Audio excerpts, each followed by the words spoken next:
Elle est en ligne, elle est en service, cette ligne à grande vitesse, depuis début juillet. Pourquoi est-ce que les riverains s'organisent maintenant? Oui, parce que ça a été une grande surprise pour les riverains, tant au point de vue au niveau sonore. En fait, les riverains ont été très surpris. Le TGV, notamment sur le début de la ligne, existait déjà, et là, il n'y avait pas de souci. Là, sur cette nouvelle ligne, les trains passent à une vitesse nettement supérieure, à 320 km/h, et sur la nouvelle ligne, c'est invivable, très difficile. On est obligé d'arrêter les conversations quand on est dehors, impossible d'ouvrir les fenêtres. On est obsédé par le passage de ces trains.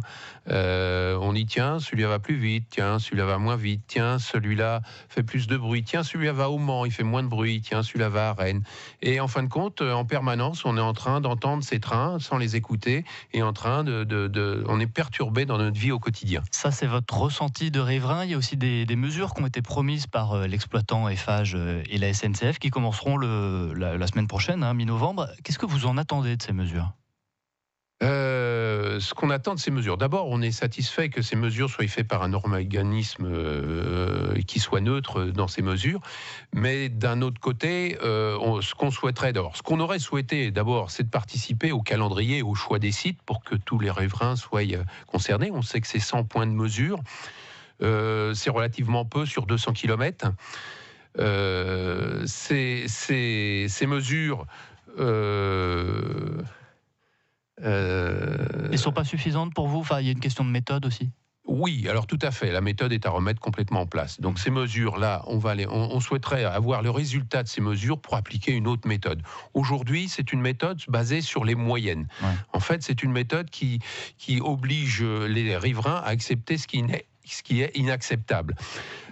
Cette méthode, c'est comparable, par exemple, à un contrôle de vitesse où on vous contrôlerait votre vitesse et on vous verbaliserait sur la moyenne de votre parcours au lieu de la pointe de vitesse. C'est exactement pareil. C'est délirant de pouvoir accepter une moyenne comme celle-là. France Bleu Maine, il est 7h51. Philippe Carlac, membre du nouveau collectif pour la représentation des riverains sartois de la ligne TGV Paris-Bretagne, est l'invité de France Bleu Maine. Est-ce que vous demandez des aménagements aussi en fonction ou pas des résultats de ces mesures? Parce que la ligne, elle est là, vos maisons sont là aussi et vos vies avec. Oui, bien sûr. Alors déjà, on a parlé des nuisances sonores, mais on peut parler aussi des vibrations, puisque certaines maisons sont touchées par les vibrations et enregistrent déjà des fissures. On peut se poser des questions, d'où viennent ces vibrations? Par le sol, par la surpression du passage des trains à de grandes vitesses. Que va devenir dans le futur ces bâtis? Et puis, il y a un autre point important, c'est la dévalorisation des biens.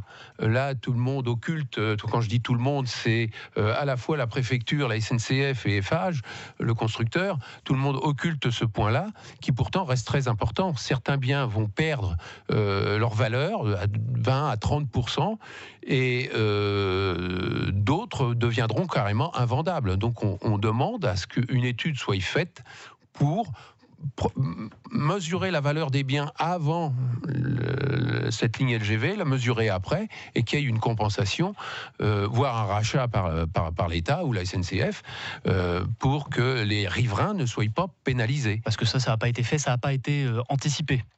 Non, pas du tout. Non.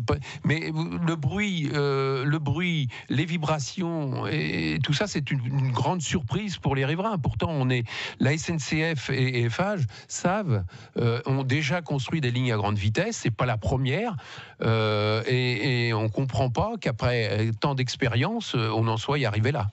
La Sarthe est largement traversée, puisque 24 communes sont concernées. Est-ce que les Sartois, les riverains sont mobilisés? Oui, de plus en plus.